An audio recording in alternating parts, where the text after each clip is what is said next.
Happy holidays, Merry Christmas week, and a ho, ho, ho to you. Welcome to the Fantasy NBA Today podcast, a sports ethos presentation hosted by yours truly, Aaron Bruski. Today, we got a ton of news to talk about. We're going to talk about the 30 teams in the NBA as we always do on Monday, but it's 14 games today, as well as tons of news going on. So we're going to have a big show. We'll talk about the Mo Wagner ACL tear. Talk about disasters in Sacramento and Minnesota. We got trade rumors heating up with Jimmy Butler, Zach LaVine, Brandon Ingram, Bradley Beal, and as well as my campaign to get Jay Huff to Sacramento to save them. Oh, save them, Jay Huff, save them. Terry Rozier is a sleeper. What we got? Kawhi Leonard returning soon.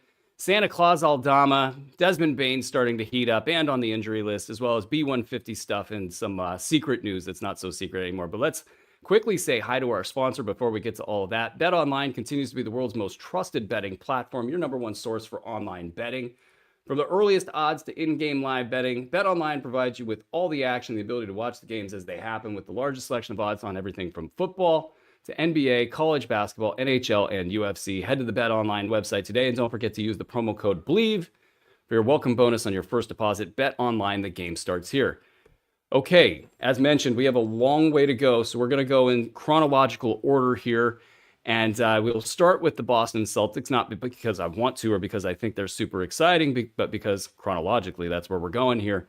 Sam Hauser, questionable with a back issue. He's had that all season, so that's been a bummer. Kristaps Porzingis, I'll be keeping an eye on him today just because he's been a second-round play since he's been back on the court, getting 27 minutes per game, 9 games, second-round stuff. That's a huge win considering that folks didn't think he would be back for another month or two.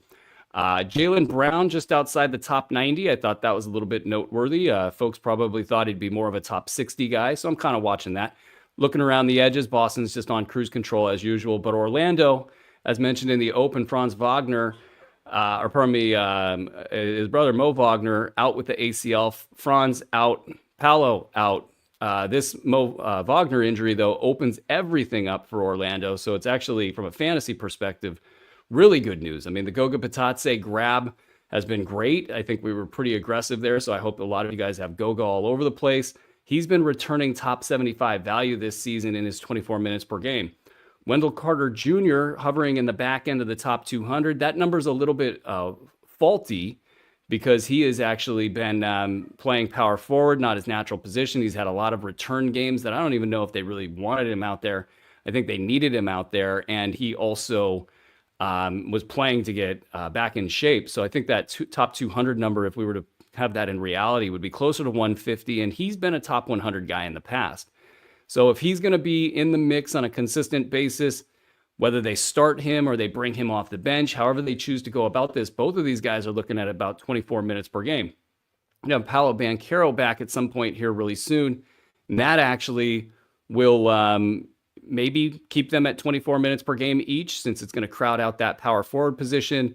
But 24 for each of these guys, that plays. And in the case of Wendell Carter Jr., I'm not sure it's a run, don't walk moment, but I don't see how, if you need a big man, that you don't at least take a hard look at what's probably something in the top 100 to 150 range rest of season. He had a really nice start, and then, of course, things fell apart for him. But again, this is undoubtedly good news. It takes the magic out of their 3-man, big man rotation and makes this team normal.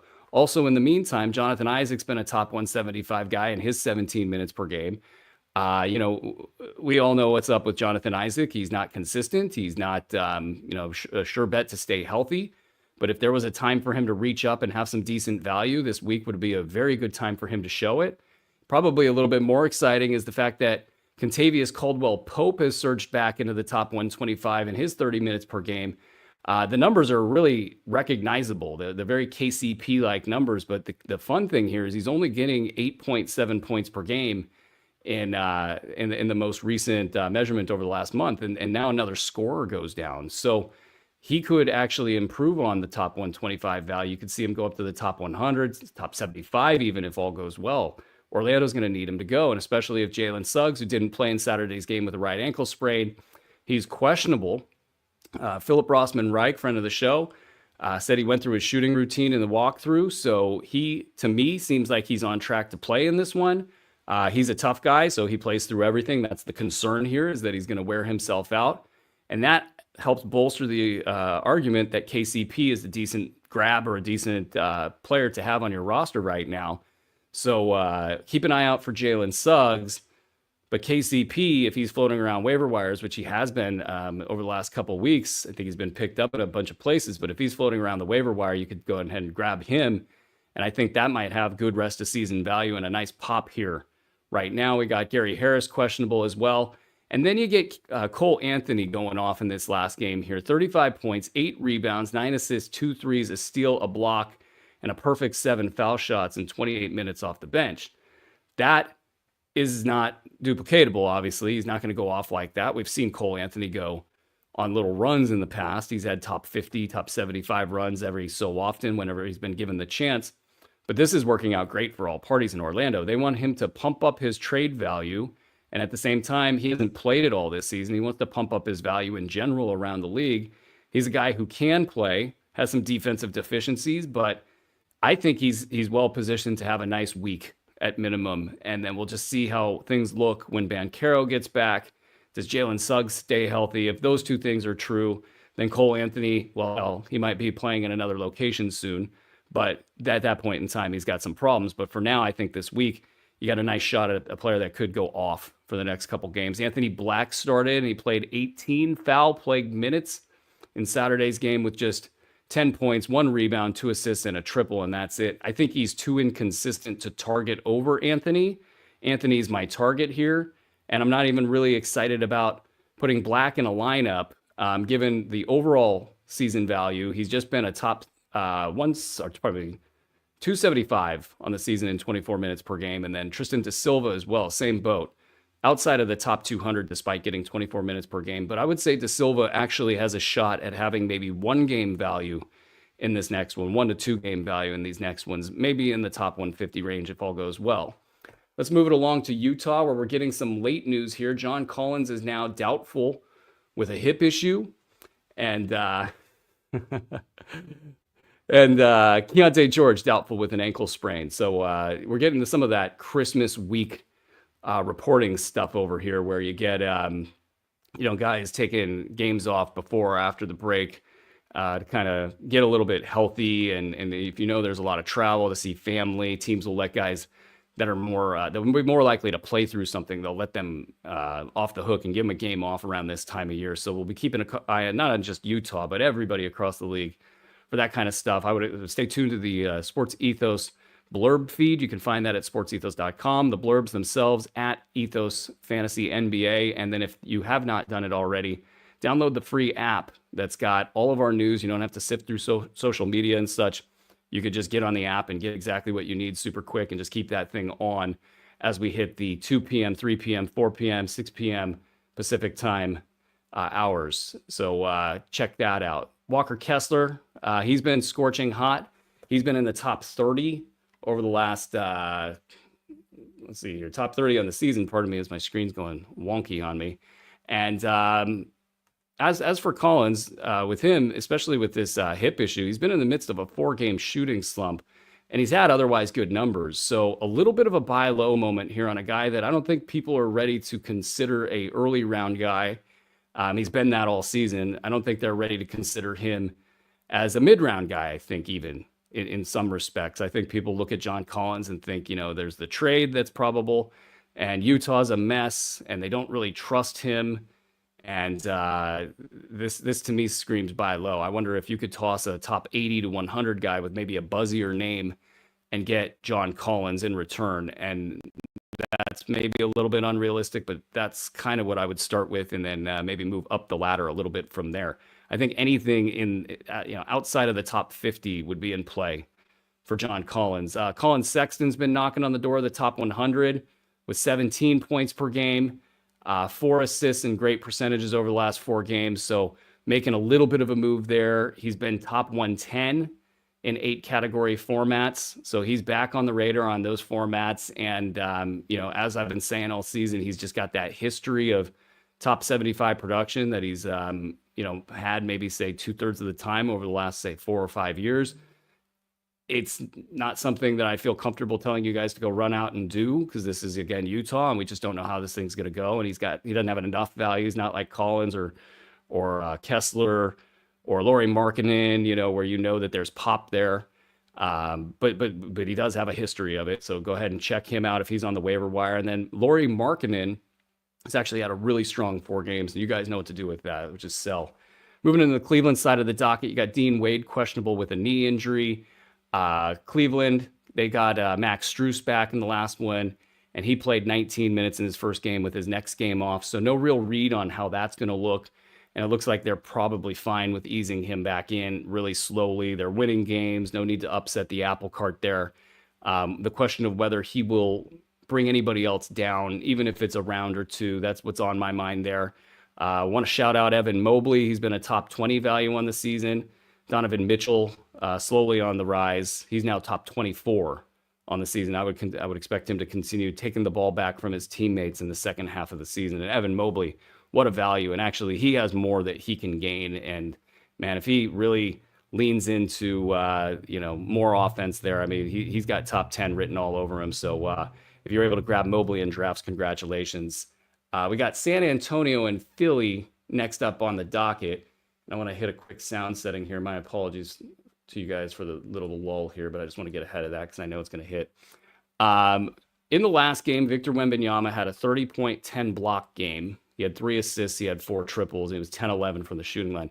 I was just kind of curious how that thing stacked up against some of the bigger games that we've seen around the league. And actually, it did not compete against the Luka Doncic 45-point massive game that he had the other night. And Luka on a tear when he's on the floor lately. But Victor, he's closing the gap on Nikola Jokic.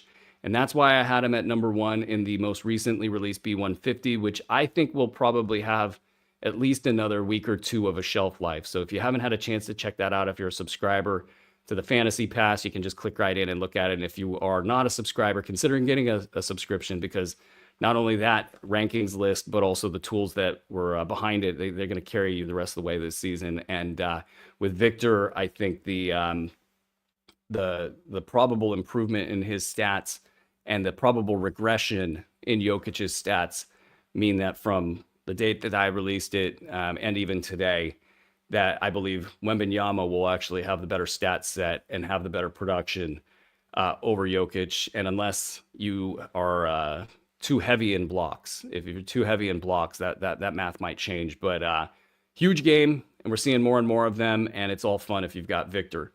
Jeremy Sohan has pushed up into the top 100 with his 15 games this season and 28.8 minutes per game. I think the move to have him playing the big man slots, that's the big difference maker here. He's got good field goal percentage. He's just about 70% from the foul line. That number's still pretty heavy, about 4 attempts per game, but it's all, again, top 100 value, and he's not trying to do too much out there. And what he's doing in these big man slots is very duplicatable on a night-to-night basis. So if that's where they keep him, that's where the value will be. Julian Champagnie, he's still in the top 100 in 9-cat leagues, and his new bench role hasn't been great. He's been outside of the top 200 in those 2 games in just 25 minutes per game. On the flip side, Devin Vassell, he's had a 2-game stretch where he's had top 65 value. So if you're wondering where everything slid and why the numbers are what they are, that's the main trend that's going on right here. I'm not dumping Julian Champagnie at all. You put him on the bench if you need to, and that's what I have been doing in the leagues, well, all of the leagues where I have him. He has more than earned his keep. There's going to be all sorts of injury stuff that occurs that shifts things around. Unless he goes through a massive downturn, sometimes shooters, they'll go cold. We have no indication that he's in that ballpark right now. That's the only thing that could knock him off the floor. Plays good defense. He's a perfect fit. They're looking for him all the time on the floor. So this was about trying to get Vassell in the starting lineup and starting to build some continuity with that lineup. And now Julian's playing with new teammates who aren't as good on the bench. So these two things, they happen, and you basically just plan long-term with this. If Champagnie slides to 125, that would kind of be the floor, I think, for him. And that plays in just about every league. So my recommendation is hang on to Julian Champagnie. Bassi, he's been showing up every once in a while with a random game. If he does it in the next one, I think we can start to talk about Charles Bassi with some level of seriousness. But you do have Zach Collins still floating around there. So don't worry about Bassi right now. Castle, very, very quiet. His shooting percentages are terrible. So let's move on. And if you want to look at him later in the season, or if you don't care about percentages, that would be the only angle there. With Philly, we got Joel Embiid in, so that's going to be fun watching him go up with Wemby. Maxey popped up as probable with an illness, so no big concerns there, I don't think. Paul George has moved up into the top 60 over his 16 games. He had a dud in the last one, so there's maybe a mini buy low moment here. So that's an opportunity. I would think. I wouldn't think he would produce less than top 50 this season, and he's a guy that playing next to other good players has been a second round guy in the past. He had a season as a first round guy in a number 2 role in Oklahoma City. So he's got a history of being good in these moments, and these other players, Maxey's the healthy one and he misses time. Joel Embiid, you don't need me to tell you about him. So I think Paul George has a nice little mini buy low moment, even though he's a risk himself. So be careful, but there's opportunity there. We have Ricky Council questionable, and other than the Jared McCain injury, which is actually quite weighty, we're going to kind of get to see this team at full strength a little bit in this game. So we'll be watching to see how those things play out. Let's move on to Houston, where we just actually got the news on Tari Eason, and that is quite a mess. He was questionable. Ime Udoka was trying to downplay this injury. They're calling it injury management. It's for the left leg, and this is the leg that's caused him to be out all of this time. And so this is what with the kind of lack of games that they've had recently, and maybe who knows, that's possibly part of the plan here, is they say, all right, we're going to keep you out and you're only going to miss minimal games, so let's maximize this window for your rest. But kind of typically doesn't go like that. They want to play, and they take it down to the wire, the deadlines, to try to figure out if he can play. And so to me, this is pretty big red flag stuff. I would say last week I was not wanting to advise any sort of obviously not drop, but any downgrading Tari Eason. I was mostly wanting you guys to kind of hang on. If people were sending you deals to get him, just hang on. Now I think the injury risk piece of the equation goes up significantly with this news. I think that this is maybe a 50-50, 75-25 chance that this thing's not going away anytime soon. And so what does this thing's not going away anytime soon mean? It just means that very good chance that while he's getting you top 50 value on the floor, that this ride's got lots of bumps.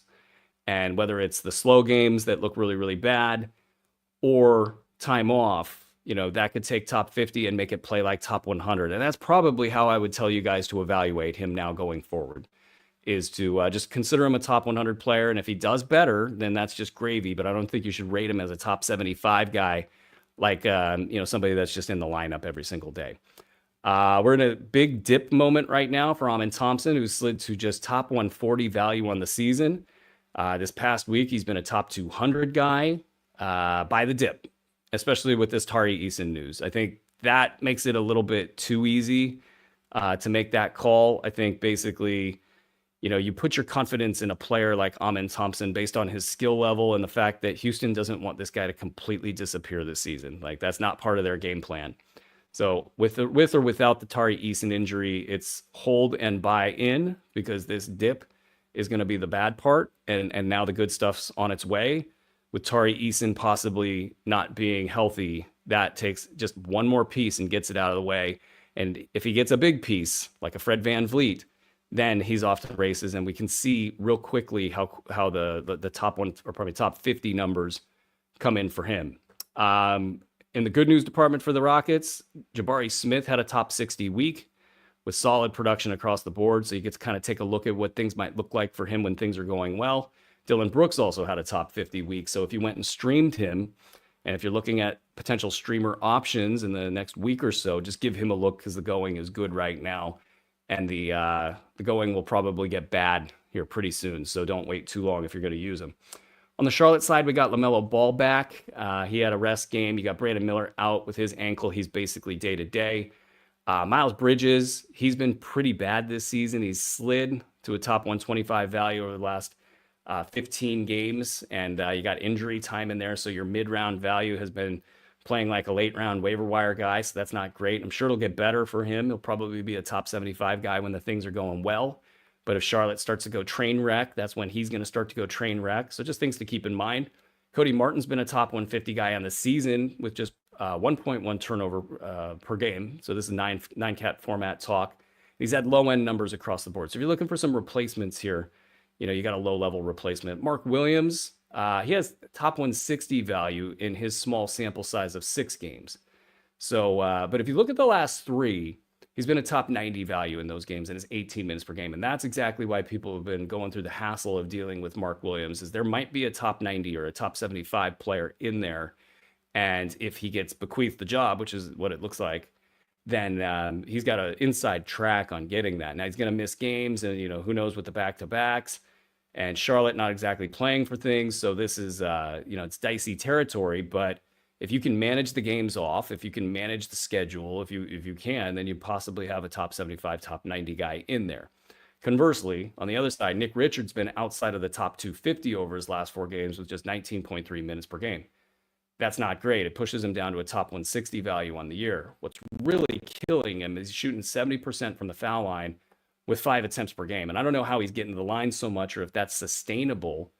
I almost look at the getting to the line a lot part as a good thing. It means he's involved in the game. It means he's active. The ball's finding him, but it's killing his fantasy value. So I don't know if there's a if there's a difference here. But we'll be watching him closely just to see what's the bounce back look like. Can he get any ground back on Mark Williams? Because if he's a 20-minute guy, that's going to be really hard for him to have any value in standard leagues. If he's a 25-minute guy, then we're back to the question of whether or not he can play or not. And, top 80 when things were going good, top 120 when things were sort of in the middle, now top 160 after the dip. So that's what we'll be watching for there. Let's get over to Toronto at New York. There was a report after last night's game where Scotty isn't healthy right now. And I don't know, it would make sense, I would think, that they would try to get him a game off. And maybe they're saying that Jakob Poeltl's out with a groin injury, so maybe now's not the time. Maybe they're trying to keep things together a little bit early in the season. They don't want to, hit the ripcord just yet. And, you got Emmanuel Quickly coming back fairly soon. So they get this little window. They get to see their guys play together. So maybe they're pushing Scotty through injury. Maybe Scotty is just saying he wants to play. But this, I think, takes a little bit of the steam off of any of the buy low talk. It might just not be his season. There's a good player in there. There's a second round player in there. There's if everything went well perfectly, there's a late first round player somewhere in there. Lord knows that they're going to give him all the license in the world to do this. And that's, it's not paying the bills right now. It's top 50 value kind of stuff, top 75 value kind of stuff, while dealing with injuries, while not being on the floor this season. I'm sure there's a buy low opportunity for you guys. I think the name value might prohibit you from actually cashing in with the right amount of risk in this thing. The risk is high and you want the return to reflect the risk. The return probably isn't going to be there. So I think with the Scotty Barnes situation, I don't know that I would buy into it. If you have him, you obviously have to hold and wait till the situation gets better. But that's kind of where we're at right now with him. RJ Barrett is questionable for this game with an illness. So he's been on a tear over his last 4 games. He's had top 40 value in that span. And he's had that despite 5 turnovers per game. So he's been a little bit weird. He's been propped up by his free throw shooting of all things, 85% in the small sample size. So just on a tear.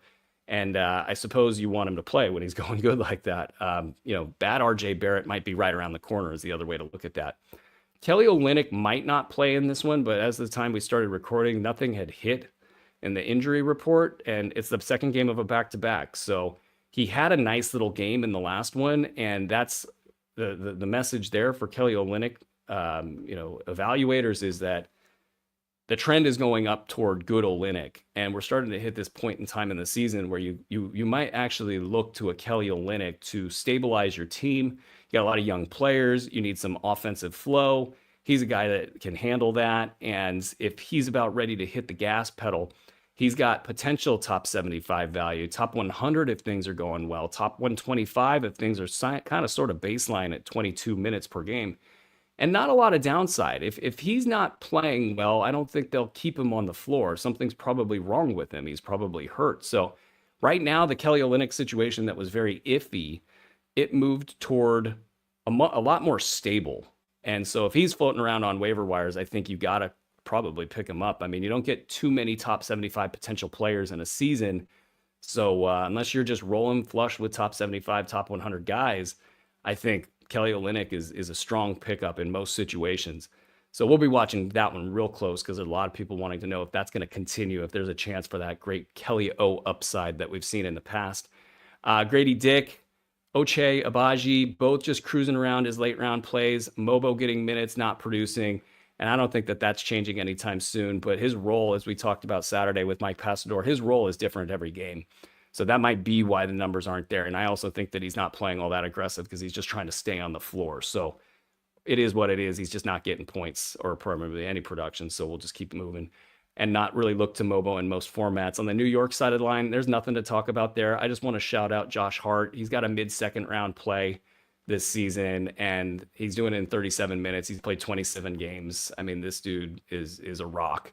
And what a value for fantasy leagues. Might actually end up being the pickup of the year. Who knows? It's very early, but that's a great equation. Second round value for what was getting selected in the hundreds, early hundreds, pardon me.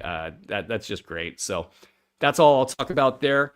Hey guys, if you're enjoying the show, go ahead and if you're watching on YouTube or you're watching on Twitter, probably get on over to YouTube. The link will be in the show notes. It'll also be in our feed on Twitter. Get on over to YouTube, hit the subscribe button, hit the thumbs up button. You want to do that because we release content out on different platforms specifically for each platform. So we release stuff on YouTube just for YouTube. We release stuff on our pod feed just for our pod listeners.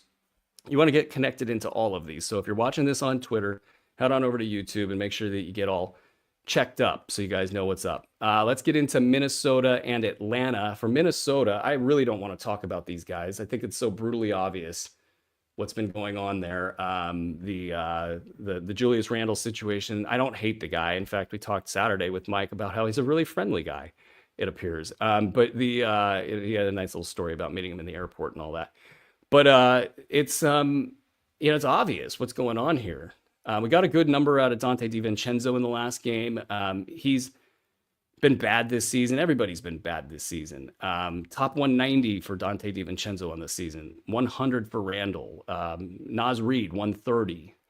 Jaden McDaniels, 130. Mike Conley, 145. These are brutal, maybe not brutal, but not good numbers for anybody involved. Anthony Edwards hasn't had the season that everybody knows he's capable of. When you listen to the Minnesota media talking about him, these are guys who've been, pretty friendly or even just fair to the team, over the years. And they're just openly saying it's brutal. Why did we do this? Nobody looks like they want to be on the floor.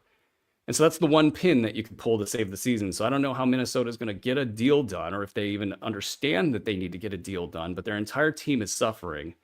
And it's not going to change until he's gone. And you don't want Anthony Edwards pissed off enough to leave at some point. That's the big long game here. And I don't know if ownership with their fight to, the new owners and the old owners, if they're even looking at that stuff right now, but that's the stakes. And if you're a Minnesota Timberwolves fan, you pretty much hate that those are the stakes because they don't even need to be the stakes. It's the stupidest thing in the world. You just don't do that deal. But I digress. DiVincenzo, though, he's had a pair of top 75 games these last two. So maybe he's getting right, but I don't even want to say that with confidence because I think they just don't like playing with Julius Randle. It's not fun. Neither is this preview. Atlanta, Jalen Johnson inside the top 20, Dyson Daniels inside the top 30.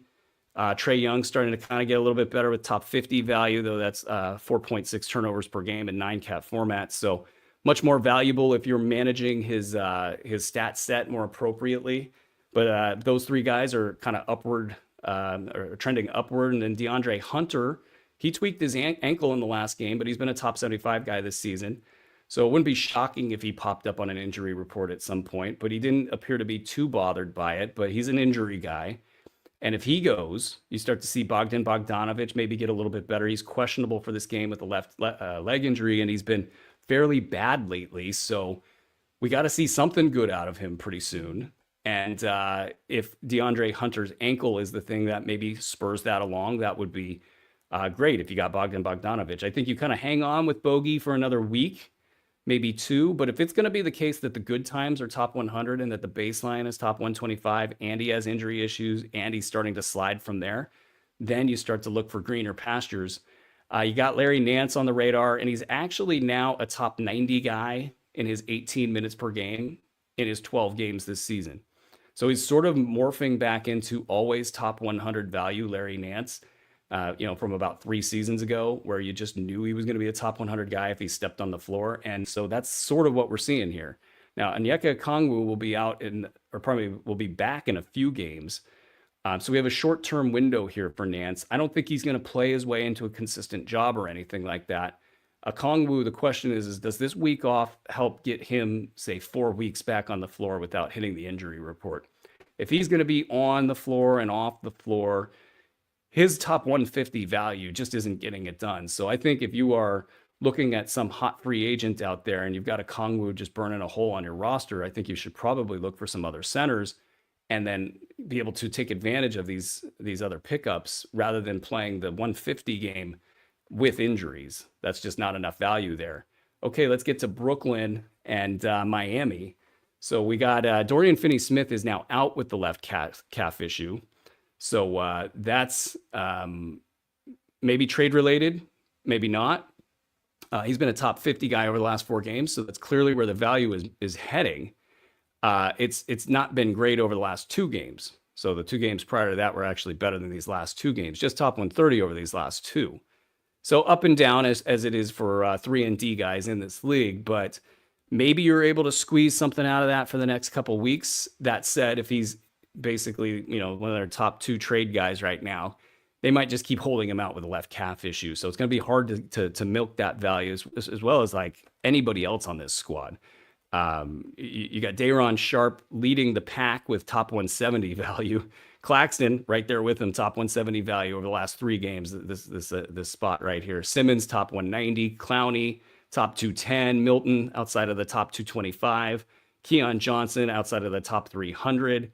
So that's just not great. Like there's not anything to capitalize upon. I think there's something there at some point in time, but you got Cam Thomas coming back soon, Zaire Williams, and maybe Thomas actually normalizes this team a little bit so you can actually count on what's happening on a day-to-day basis. Everybody will know where the shots are flowing and everybody can kind of get in where they fit in after that. Right now, it's just a lot of bad play and nothing to really grab onto. On the Miami side, we got Jimmy Butler rolling his ankle the other day and then getting ruled out for an illness. Who knows? Who the hell knows? And he doesn't play in the next one due to an illness. And it's not like this Phoenix situation is percolating all that aggressively. Like Bradley Beal has a no trade clause. And if Bradley Beal doesn't want to play in Miami, he doesn't want to play in Miami. Miami, this great article in The Athletic, Fred Katz wrote this thing up and it sort of outlined exactly how, Beal wanted to be in Miami. He really seriously looked at being in Miami, and then Miami went another direction. So the undertone of this was that he felt spurned, perhaps. Nobody's coming out and saying that's the case. And then he's bought real estate, has moved his family to Phoenix, and they're mostly out of LA. I don't know if he wants to up and move everybody. And maybe this will boil down to Miami sitting down with Bradley Beal and telling them how much they care about him and doing the sales job and that and being the tipping point for an actual decision for Bradley Beal to get to Miami. But that's the only way that happens. So I don't know if Jimmy Butler's actually just sick and the rolled ankle on top of it was like, okay, well, let's get this sick guy off the floor because he shouldn't be out there anyway. And then he's out again and he's questionable for this upcoming one. So trying to read through the tea leaf stuff, the one thing that I can say with some certainty is that if Jimmy Butler's not there, you got guys like Terry Rozier, and I actually kind of went big on Terry Rozier in a fab bid this weekend, not overly big, and there wasn't a ton of competition for him, and he's been bad this season. The top 185 value on the season, that's not good. He's playing through a foot injury, at least throughout the early part of the season, and who knows, maybe that's why the numbers are bad. He just had a nice game. He's been running in about a top 100, 150 range over the last few games. So he's just starting to heat up a little bit. But if there's no Jimmy Butler and you're playing with Tyler Hero, who's never been able to stay on the floor, and if this season for the Miami Heat becomes more about future seasons, and now you're just looking to run players out on the floor, and if you want to rehab the value of a Terry Rozier, if Terry Rozier is going to get healthy, I mean, we've seen Terry Rozier do this a million times. He's a top 50 guy on bad teams. Miami might be a bad team. And then the other one that's as intriguing is Drew Smith. Drew Smith, a top 150 value in his 20.1 minutes per game this season, all season long. Now he's on a two-way deal. Will they convert him to a real contract so he doesn't have the games cap working against him? I mean, that's what we're really talking about here, but he's kind of the, athletic, slasher type that might be the guy that they look to with no Jimmy Butler there. And he's shooting 51% from the field. He's just 76% from the foul line. So those numbers point in opposite directions. And he's getting 1.6 steals per game, 0.5 blocks. So the defensive numbers are really the draw here. Will he be able to reach up and get you more points? He's had some scoring games that have been good. So with that, he might actually be a diamond in the rough type guy. And I don't think people are looking at Drew Smith at all right now. So those two guys are on the radar. And you got Duncan Robinson, who could maybe be a consistent late round guy if he's the guy going forward. And then speaking of Tyler Hero, he's hit a little bit of a rough shooting patch. He's hitting just 40% from the field and 69% from the foul line over the last 3 games. Pardon me. If this inefficiency maybe is like the worry that somebody have, you could look at this a couple different ways. You could say, well, maybe people are scared that Tyler Hero is going to become inefficient in a post-Jimmy world. Or maybe that's the truth. I don't know. I think that maybe if you can get a buy low offer on Tyler Hero because something of the rankings looks bad, I don't think that's very realistic. But, there's one angle. But the other angle might just be, hey, if he's the only guy, these numbers might not be as great with no Jimmy, with him being the guy and all the attention. If the efficiency, I don't think the line will stay like that, but if the efficiency from the field goes sub 40 or something, then at that point in time you might ask, is this even a good thing? All right, let's get to Milwaukee and Chicago. Looks like we got some news here. Both Lillard and Giannis are out, so that's bad for the Bucks. Chris Middleton is available. So, and as Andre points out, actually, I'll just hold that. That's just Miami talk. But you got Milwaukee not with their guys. Bobby Portis is finally surging. He's got a massive 2-game stretch, averaging 21.6 and 5 with all sorts of other goodies. Lillard was out for one of those. So Portis, who's been bad all season long, finally getting into the mix. Will he have enough, in the tank to get a third one against his old team in Chicago? I mean, it does all set up pretty well for that.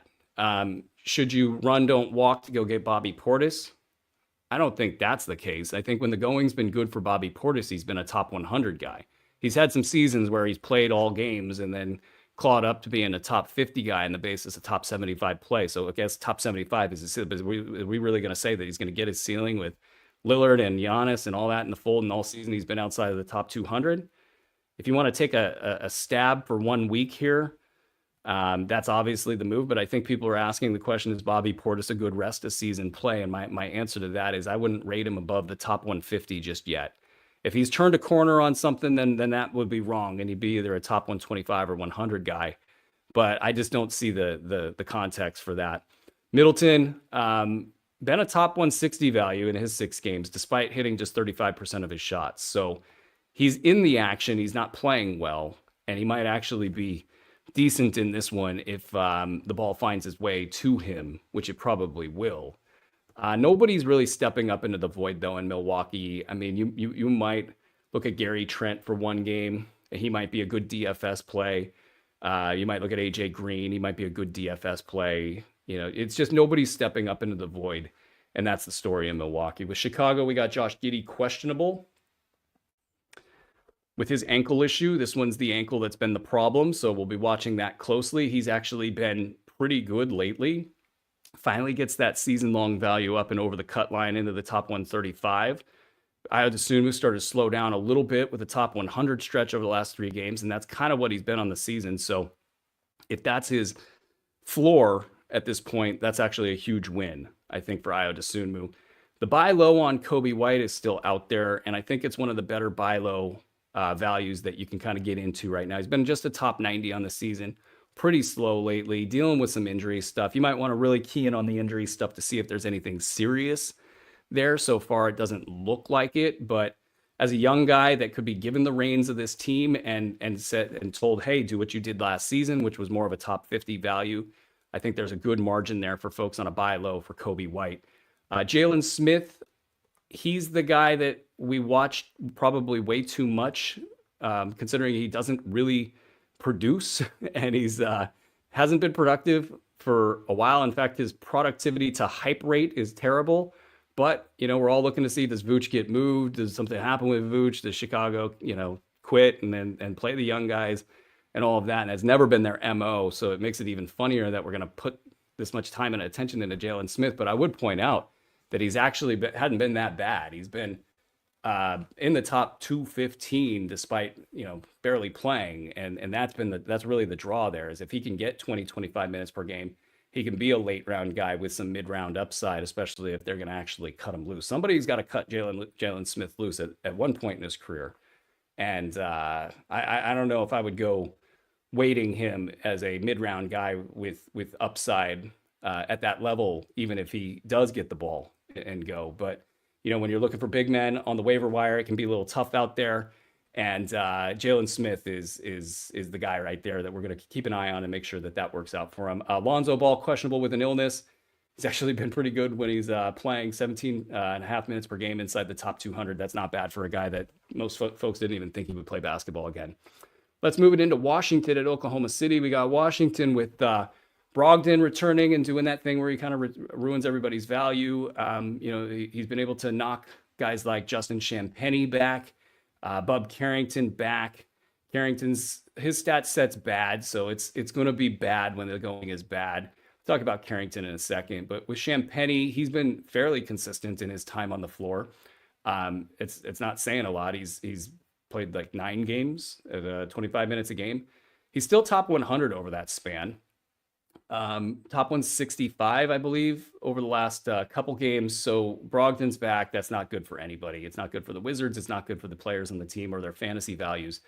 But Champagnie, I think he's shown enough pop, and there's all sorts of questions with him. I mean, don't get me wrong. Like, this could be a flash in the pan. It could be nothing. But when he's been on the floor in the past, he has produced, and he's going to produce as long as a guy like Malcolm Brogdon isn't sucking the oxygen out of the offense. So I like taking a stab there. I like taking a stab with Carrington just because maybe you can manage the field goal percentage, maybe not, and maybe this is the thing that keeps him a low-ranked player when things are, going well. He's a top 225 guy in 29.4 minutes per game, and that's that 38% field goal shooting right there that's dropping that number.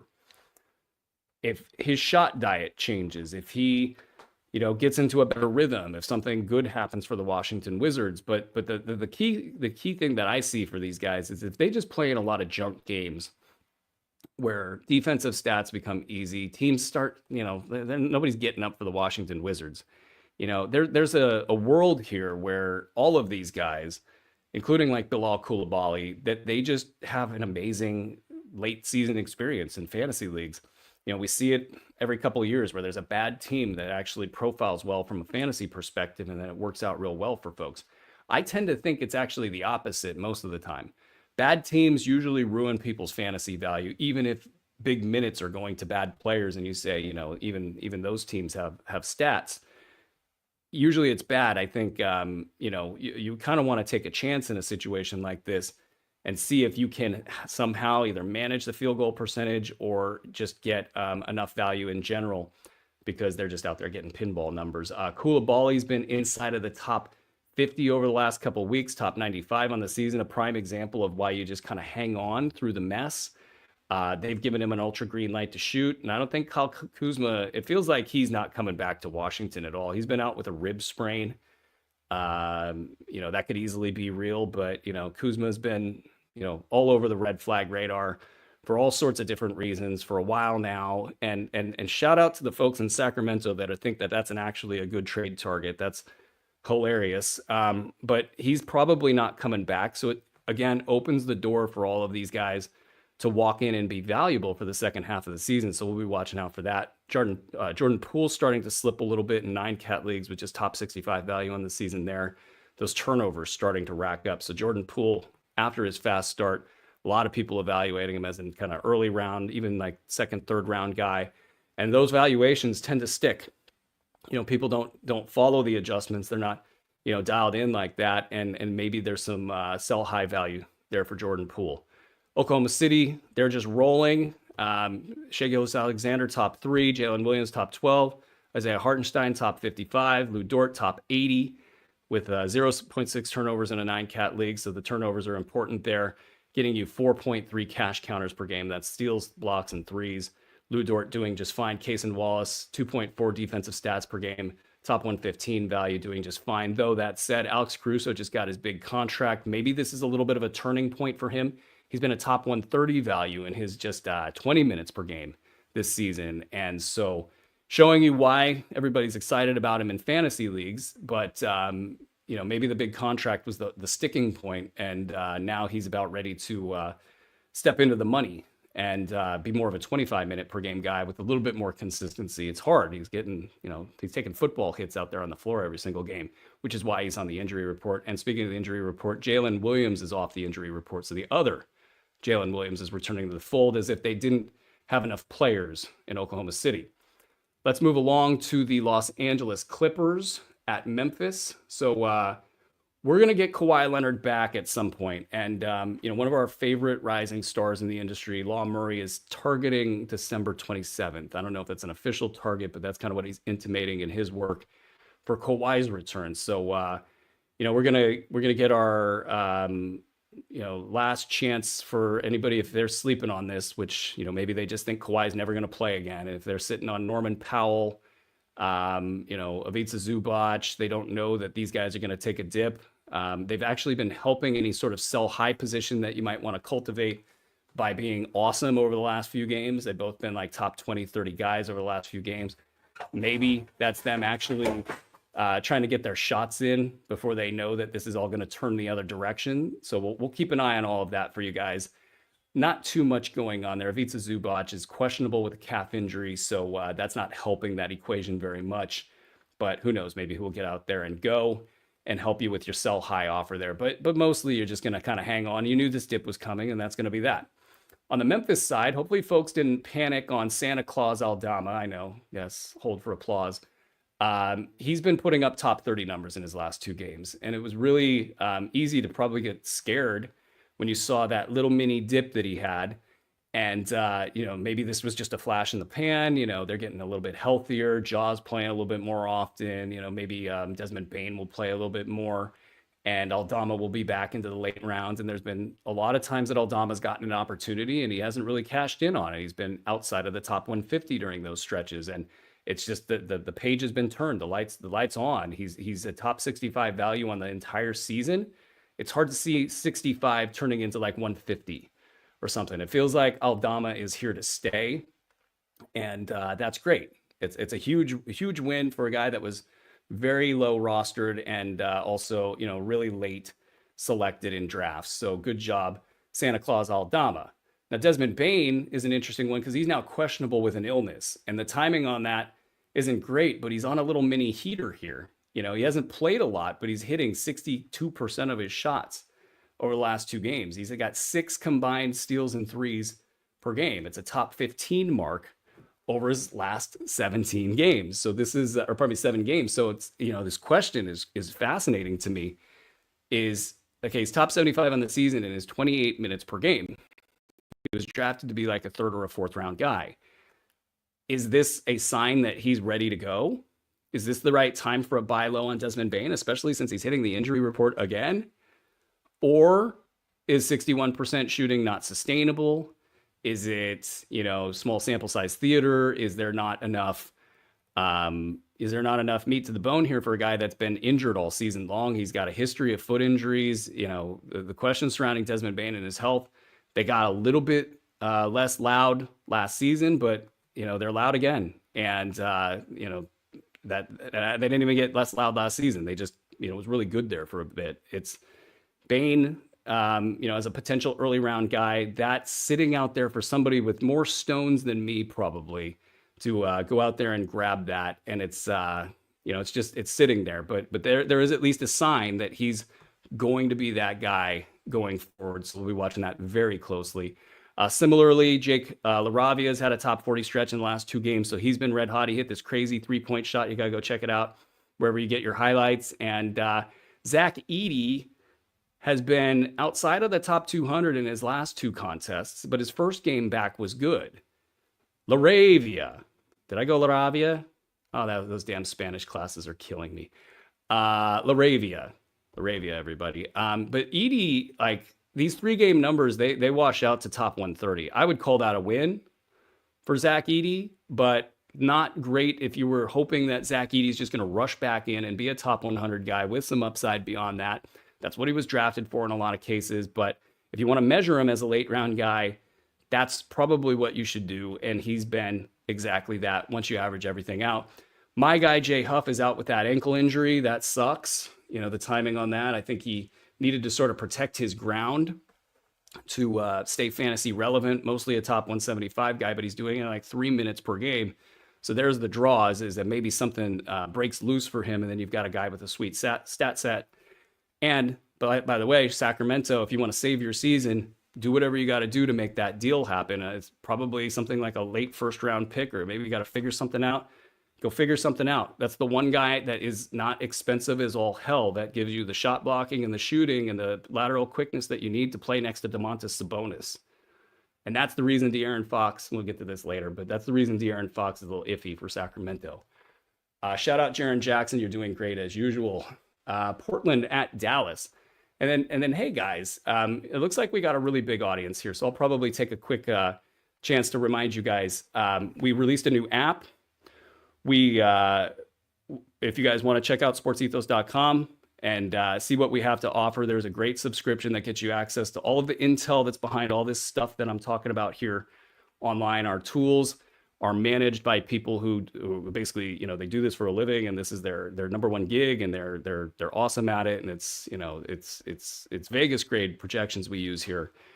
And we put them up against anything. So check out sportsethos.com, get into our other channels, our YouTube channel, hit the subscribe button, thumbs up, all that good stuff. Get into our Discord. There's a lot of great stuff in our Discord for free, as well as our subscribers get additional benefits inside of the Discord, and dominate your fantasy leagues. That's what we're here for. All right, let's move it along to Portland at Dallas. Portland's a mess, but at least you're getting good quality play over the last couple games from DeAndre Ayton, Shaedon Sharpe, Anthony Simons has been good. Denny Avdia hasn't been as good, but he's still up and above the cut line. He's been about top 120 over the last few games. He's been a top 90 value over the last 12 games. That's the guy that I think might have the best path to real value in Portland, though, of course, Simons is great when he's healthy. Sharp stat set issues, but obviously a really good player. Ayton can kind of chunk his way along, but it's Avdia that might be the good combo of both, like not too good to win games late in the year, the guy they want in Portland, and also being good enough to sustain that value. The bigs in Portland are the other, attraction here. Donovan Clingan has been just 12 minutes a game in his last 2 contests. You've had Ayton playing well and playing, so that's the key there. And Clingan's not doing anything eye-popping, which is funny because he's actually been eye-popping sometimes in his 12 minutes per game, but not right now. He's coming off of injury. I think this is the dip for him in general, and I think he should be rostered in most formats. The upside is getting close, and the minute it hits, it has top 50 potential.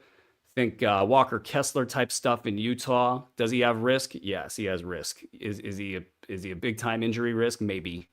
I mean, he's a big guy. They want to protect him over the long haul. I mean, there's risk here. Don't get me wrong, but this guy could just pop up with like 20 rebounds and 5 blocks in a game, if he's getting 25 minutes, and it's never surprising. So Klingon, I think you kind of got to lean into that risk. Now, Robert Williams is questionable with an ankle injury, and on one hand, that sucks, but at least it gives us some of the context by why he's been struggling when he's been on the floor lately, which he has been. And all together, when you mush all these random 10 games that he's played is 17 minutes per game, it's top 85 value.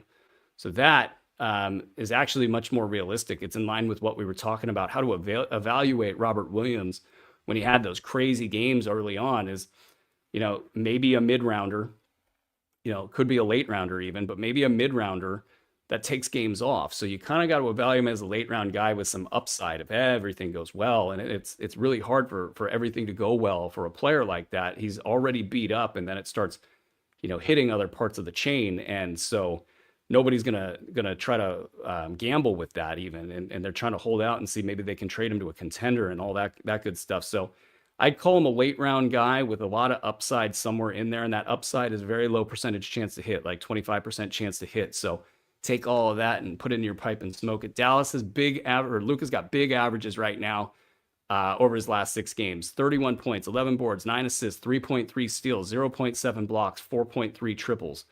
He's been in that span in the last month. He's been the top fantasy play in the league. Of course, he's only played in about half the games on that schedule. So, get back on the floor, Luka. He's questionable for this one, so we'll be keeping an eye on that.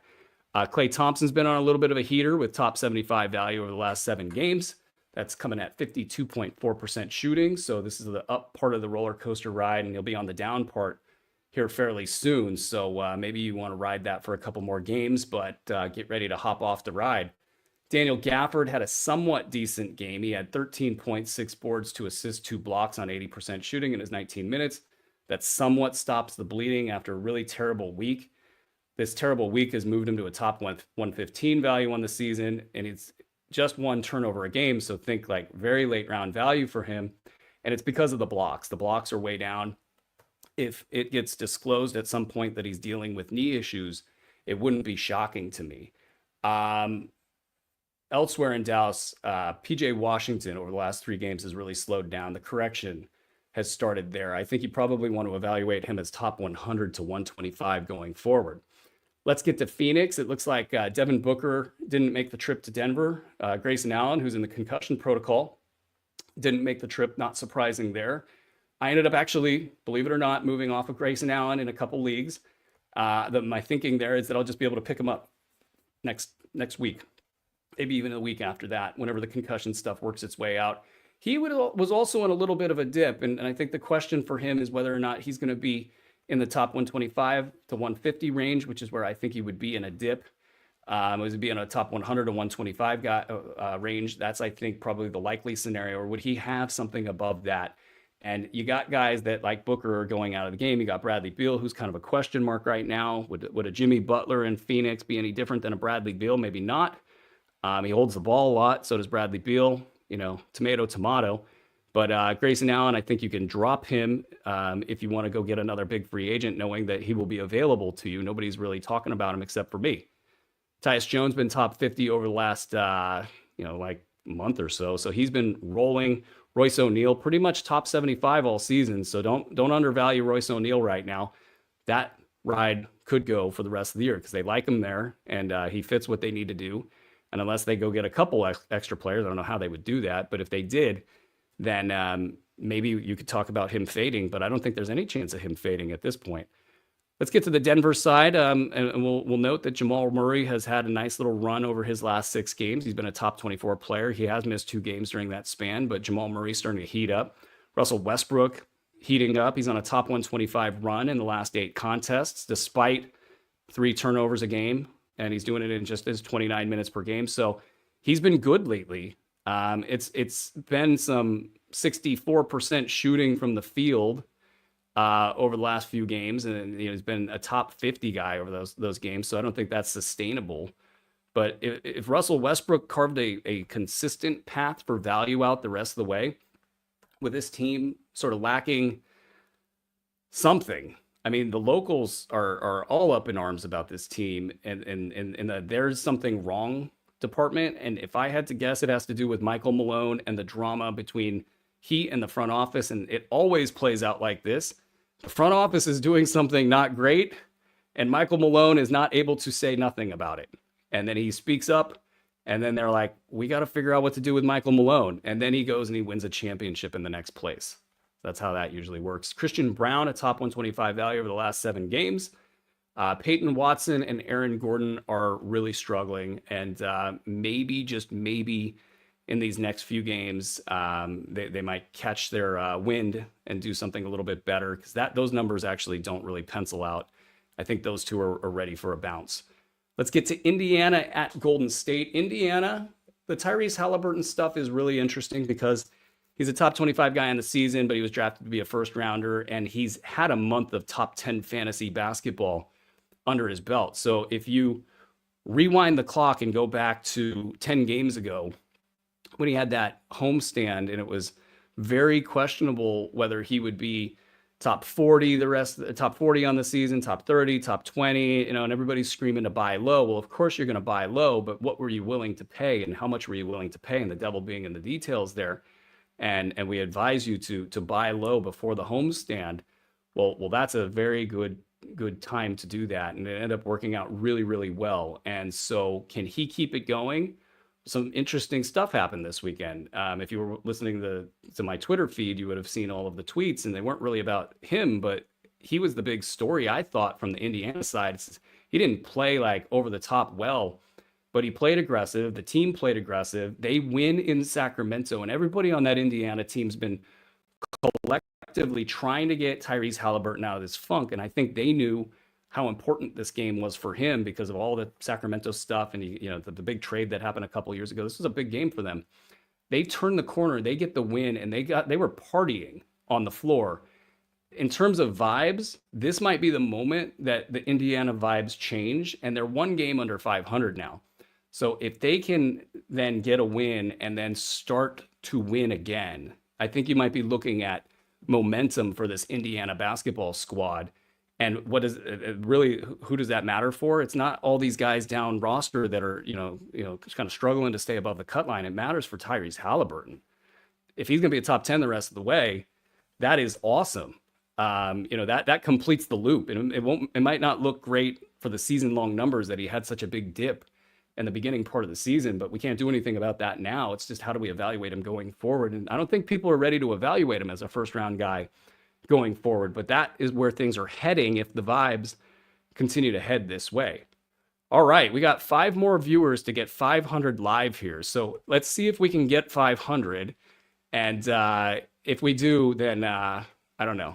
We'll come up with a promo for you guys. But do me a quick favor, though, to celebrate if we cross this 500 mark. And if you haven't done it yet, look up Fantasy NBA Today in your favorite pod player and subscribe. If you, in the Christmas season here, as I wear my GMEs here, and go very unshaven and kind of hang on. Hang on. Oh, don't do a promo, says Andre. We got more promos. Oh, okay. Apparently we have more promos for you guys. But as I'm sitting here unshaven in my jammies, if you guys could give me this gift of a podcast subscription, go hit the subscribe button. I'm all kidding aside. It's good for you guys. We literally are doing pod only content that we want to make sure, pod subscribers get taken care of. If you could get in there, subscribe to the podcast, that would be great. Thank you guys so much. And we appreciate you guys for all of your support. On the I got a few more things here on Indiana before we get out of here. Obi Toppin is running at a top 125 value right now. It comes with just 0.7 turnovers per game. So that's, heavily weighting the rank there. But he's been top 30 over the last 4 games. It's one of his classic Obi Toppin bursts. And if he's going to be that guy, he's going to be a top 125 guy in the season. I think that's going to work out well for folks, in deeper formats, especially, and consistency for him. And I don't know if he's ever going to tap into that upside because it's always on such low minutes, but he is an answer to a lot of their problems with the big man positions. They need somebody between he and Jarris Walker to really be consistent on a game-to-game basis, because it ain't going to be Thomas Bryant. The Thomas Bryant hit a huge 3 against the Kings to make the crowd go so wild. It was great. But Obi Toppin, give him a look in deeper formats for sure. And then Benedict Mathurin down to top 135, and he's doing it in big minutes, and it's all the stat sets stuff. And Aaron Nesmith is coming back Andrew Nemhard is back. In fact, Nemhard's actually been a top 125 value in his return. He's been hitting 56% of his shots. Obviously, that can't continue. He's probably going to be a top 150 to 200 guy. But Mathurin, I love the player. I hate the game. He's just going to sit here and be a very good basketball player, but not be a good fantasy asset, and that's unfortunate. But if you moved on a sell high earlier, a few weeks back, that was the move. For Golden State, Dennis Schroeder's finally on the board in a semi-meaningful way, but still producing well beneath the cut line. And I think he probably gets about 2 more games. And if he shows signs of life in those 2 games, then we could talk from there. You've had some really weird games for Golden State, and it's not just bringing him in the fold. I just think it's a weird lull for this team. And even like, Kerr talking trash to anybody who takes a shot with 17 seconds on the clock with Steph Curry on the floor. I don't know who he's talking about, but I'll just assume it's Jonathan Kuminga. We've had a pod sighting. He's had top 100 value over the last 4 games with just 0.3 turnovers. So again, heavily influenced by the turnover number there in 9-cat formats, but he's had 11 points. He's had 3.5 boards. He's had 3.3 assists, 1.5 steals, 1.8 triples. Am I buying into this? No. I think that, he's got to do it for at least a week. There's been too much history of him not being good in fantasy leagues despite getting bigger numbers. And if he didn't turn the corner on that, he wasn't going to be good this season. Well, it's not even turning the corner on that. He's been a complete wreck. So why would we buy into it until we see it for at least a week? Buddy Hield, top 120 over the last 4 games, 11 points, 2.5 triples, 2.8 boards, 1.5 steals. This is classic Buddy Hield, just doesn't disappear stuff. A top 115 value on the season. And he was really bad for 3 weeks there, but still, again, top 120 on the season. And I think you just evaluate him as a late round guy. And then maybe you get lucky that they just go full Buddy Hield. And you never go full Buddy Hield in a reality basketball context, but he's their Klay Thompson, and they're going to need him on the floor for that. So hopefully the Dennis Schroeder stuff actually opens him up. Draymond Green questionable for this game with lower left leg inflammation. I don't think there's anything big there. Maybe just your classic veteran rest in the Christmas season with a big Christmas game coming up. Trace Jackson Davis is on a top 120 run over the last 4 games. I don't think we can just buy into that. I think it's just worth noting. And then if you need a big man and you want to see him do that for another week or so, you could start to look into the pickup there. But there's so many players getting minutes in Golden State. It's hard to get excited about that. Let's go to Detroit at LA. We got Isaiah Stewart's day-to-day with a hyperextended knee, and that puts Paul Reed on the radar. He's actually been doing Paul Reed things over the last few games. If you need a big man for about a week, maybe a game, give Paul Reed a look. Jaden Ivey had a decent game on Saturday, 28-8 with 4 3-pointers. Dorian Finney-Smith now officially out. I think we had that earlier, but we'll just mention it again here. The percentages are terrible for Jaden Ivey. Mostly a solid season. If you can manage percentages, all things change with him from a fantasy value perspective. But, did Detroit and Jaden Ivey do enough for him to get traded? Are they even thinking that in Detroit? It's such a big piece for them. If they were to get rid of Jaden Ivey, you'd probably be a lot more excited about a player like Asar Thompson. And we'll talk about him in a quick second, just because there would just be more oxygen in the box score. But Ivy sucks up a lot of it, and if he's not getting you fantasy value because of those percentages, it makes it a buzzkill in Detroit. But I think there's a good player there. I think that he can probably get this percentage thing worked out over time, but now obviously isn't the season for that. I don't know where his fantasy value goes in a trade.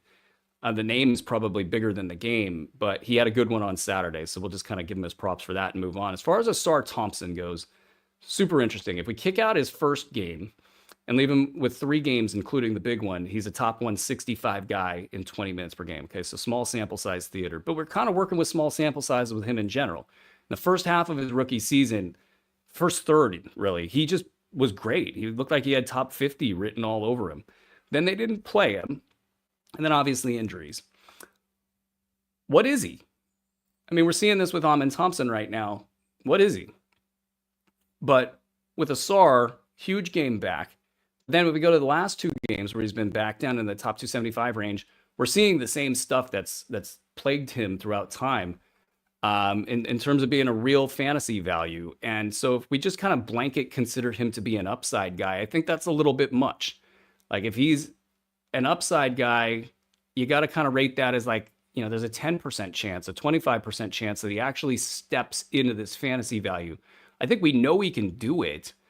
It's just, will he do it? There's potential for him to fly around and get all these defensive stats and do the things that we saw during that top 50 run early on. It's just, will he do it?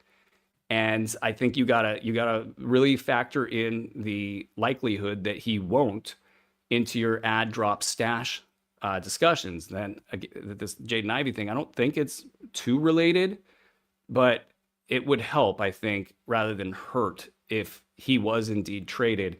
And we're looking at about 45 days to the trade deadline. So getting ahead of that, maybe use the next 2 to 3 weeks to evaluate what we really think of Asar Thompson in terms of what is he actually likely to produce, not this kind of theoretical what if that we saw a season ago. What is the actual likelihood that he's going to have XYZ value, and then factor that into whether or not you're going to drop a guy and add this stash. We got Beasley, been a top 140 guy in the season, a little shaky, but some top 75 numbers recently that have pushed him back up the charts. He's got 6.3 triples per game and a top 70 number over that span. So check out Malik Beasley if he somehow got dropped and you're looking for 3-pointers.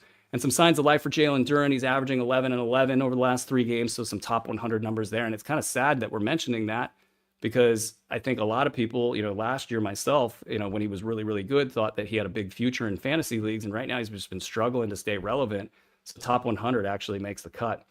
They'll be facing the Los Angeles Lakers, and LeBron's gotten himself back on track lately with some top 40 numbers. D'Angelo Russell has heated up the top 85 stretch over the last 2 games, still outside of the top 150 over the last 8 contests. So not all is well for D'Angelo Russell, but he's been a mid-round guy in the past. It would take a lot for that to happen, I think, for these Los Angeles Lakers. But conversely, the alternative viewpoint is that they need him to be good so they can trade him.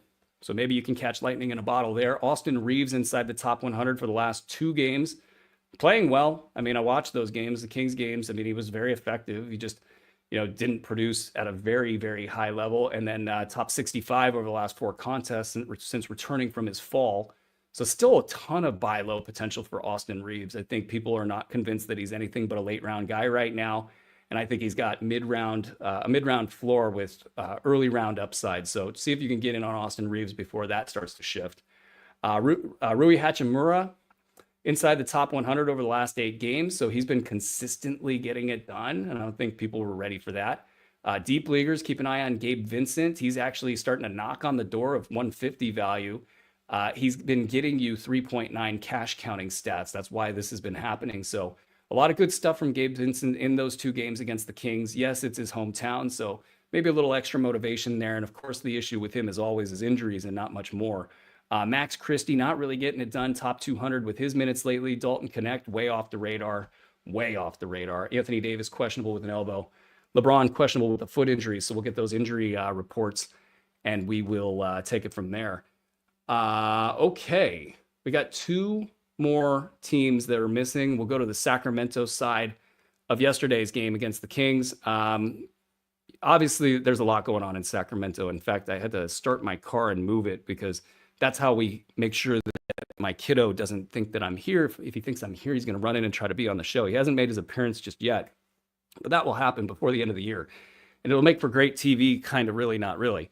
But so I'm listening to the local radio, and they are absolutely going bonkers, like just bonkers. And this stuff matters in this town. And the great Sean Cunningham of now Fox News out here, he's like the King's whisperer. He's a jack of all trades. He knows everything. He knows where the bodies are buried, and he does great work across the media spectrum. He's got his camera, and he's doing the close up shot of Vivek. Just watching the chaos ensue and the boos, and they were chanting Keon Ellis's name, which is awesome. That's why the Kings fans are so great. They're knowledgeable about the game. I love it. But I mean, the look on Vivek's face was like a guy that had just lost his life savings in a roulette spin or something, and so he's likely to blame the coach. How long Monty McNair has is anybody's guess. I haven't actually reached out to any sources, and I was kind of curious about maybe doing so because This is scintillating. It's spicy. There's lots going on here.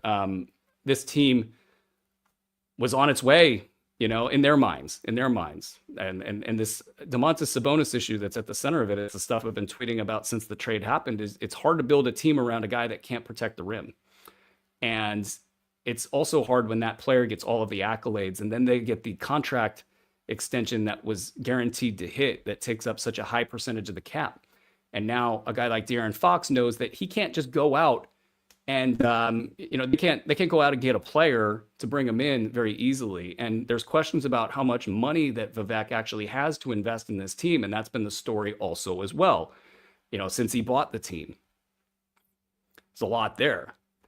But right now, you lose against the Lakers twice at home in 2 consecutive games, and then you lose to the Tyrese Halliburton Indiana Pacers. You saw this on the schedule, and I could have bet, and I didn't. I took the alternative viewpoint, but I should have bet my life savings that this would have happened because it's so Kangs that you can't make it up. But they all in that locker room looked like dead men walking.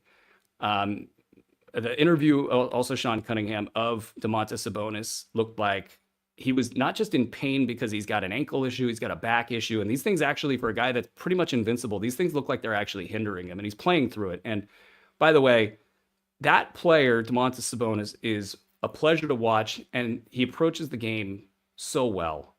So it's really unfortunate that, the reality of the situation, if you're going to be an analyst, if you're going to be a reporter, you want to say what the thing is actually, what is actually happening here. You want to be honest with your readers. I wouldn't want to say that Domantas Sabonis was the answer to the Kings' problems when he clearly wasn't. But he's an amazing player, an amazing guy. And the look on his face was that of almost like, I know this thing's breaking up now, and there's nothing anybody can do about it. That's the look on his face. And what does that do to this team from a fantasy context is hilarious. I mean, you've got Keegan Murray's actually been good, despite not being able to buy a bucket, not being able to buy a key bucket at all. The groans in the arena when he shoots and misses are at an all-time high. He's still a top 90 value over the last 8 games. This is all buy low territory. What happens when the next shoe drops? Can all these guys get back into rhythm? Can they find a way to navigate through this and get back to a Domantas Sabonis-driven offense that's based on tempo, that gets guys like Keegan Murray big shots, because he's got mid, if not late early round upside, and the talent is there. A guy like this doesn't just learn to or doesn't forget to shoot the ball. So there's big buy low value, I think, for Keegan Murray, with a big side of, holy hell, I don't know what the hell's going to happen in sack here. Monk top 100 over the last 9 games despite 33 minutes. It's 40% shooting doing the trick there. But people saw the top 40 start for Monk, and they thought, okay, maybe he's locked into that for the rest of the way. Well, it hasn't been that good. Oh, and by the way, him getting such a big role is part of the issue here. DeRozan, top 105 in the last 9 games, still can't buy a bucket. Kevin Huerter, top 130 value, so he's been okay lately over the last 8 games. Keon Ellis, top 175 value, despite being benched. I mean, they gave him mop-up minutes despite the crowd chanting his name.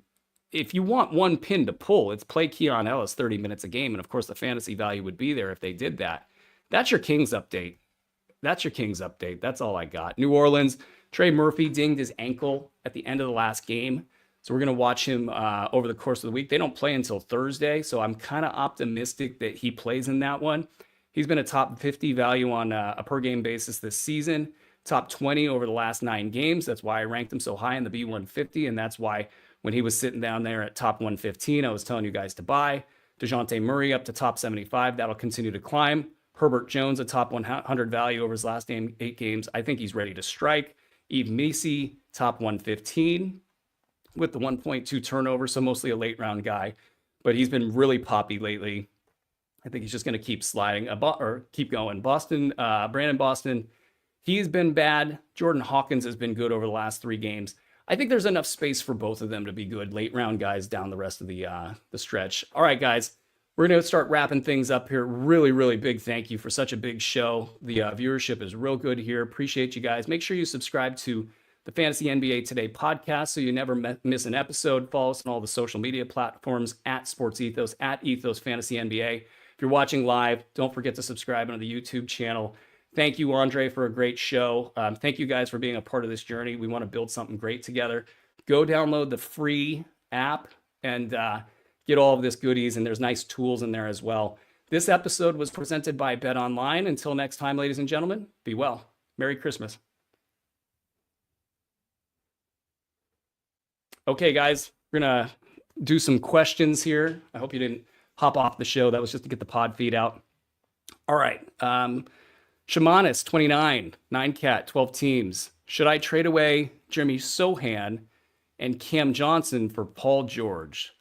Yes, do that. I think McConnell comes with him. I'm seeing on the screen, and that's fine. If he's going to be dropped, that's fine. Yeah, I think you take the upside here because Cam Johnson is very much on the trade market, and wherever he lands, it's going to be hard for him to have that fantasy value. Ben Machado asks, weekly lineup tonight, 8-cat punt free throw, Goga or Rudy. Pardon me. I think I'm going to take that part of the question. Go Goga. I think top 75 is basically his no matter what, and I think there's room for more. Rudy, top 75, a little bit more stable probably, but I don't know that the upside is there. But I think Goga's stable as well, so why not go for the upside? Draymond or Aaron Gordon, both have 4 games with a back-to-back. Ooh, that's a tough one. Aaron Gordon's really struggled lately, and I don't know if it's coming back for him. I'm being very patient with him in one league that I've got him with because I need the rebounds, but that's literally the only thing keeping me there because I think that late round value is not guaranteed for him going forward with the emergence of some of these young guys. So I'd go Draymond there.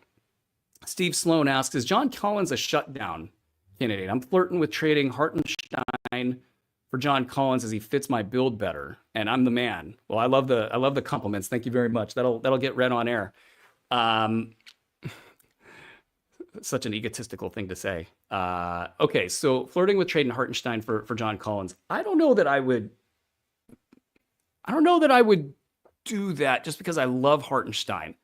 I love how good he is in reality, and I love how they want him to develop for the playoffs. And yeah, I might take a haircut on this because John Collins might just be top 30 and he might just roll top 30 numbers for a long time. And then that top 50 he gets after, whatever kind of hiccups before the trade deadline. And then he goes somewhere and he's top 100 again. Maybe that pencils out some more with Hartenstein sliding back to top 75 when Chet returns. And at the same time, it's like a security blanket. I would take Hartenstein there because it's like, I know I'm getting top 50. And that probably slides to top 75. And yeah, he's got a little bit of injury risk on his own, but I don't think it compares to John Collins' injury risk. And you just have that certainty. So I would take Hartenstein in that one. Beasley 10 asks, who's a better pickup, Gafford or O'Neal? 9-cat, 11-man roster, 12-team head-to-head. I think O'Neal. I really worry about Gafford's knee. Maybe we'll be able to manage that somehow. He gets a little bit of rest here and there, and then he gets, spry again, and he's more of a top 75 guy. But that's where O'Neal is right now. So I'll take O'Neal. Admiral Nita says, thank you. I say thank you to you guys. I'm not kidding about that support stuff, guys. That's you guys have really in the last, say, 6 months or so, just been so awesome with the support of the the show and doing all the things that we ask on Twitter, likes, favorites, all that good stuff. And same with YouTube, subscribes, all that. We thank you guys so much. And you guys are the reason that we're doing this. We're trying to serve the fantasy community in a way that's sustainable and start to reverse some of this stuff that you're seeing out there with lack of investment in the community. And I get it, the economy is not great out there, but there's no reason that this fantasy basketball sport we play, or game we play, whatever you want to call it, is very popular. There's no reason that people shouldn't be having a top line experience with this stuff. It's just a matter of creativity and delivering value to people on an ongoing basis. And everybody kind of goes the other direction with it, is taking away all of the value offerings and moving to kind of just do it, other ways. And we just don't see it that way. So we are grateful for your support, and we want to continue to make investments in this thing. So thank you guys very much. And I think that's it. We're going to get out of here. Merry Christmas. Happy holidays. Send us your feedback. We appreciate you. Have fun with you and yours. We'll see you guys soon.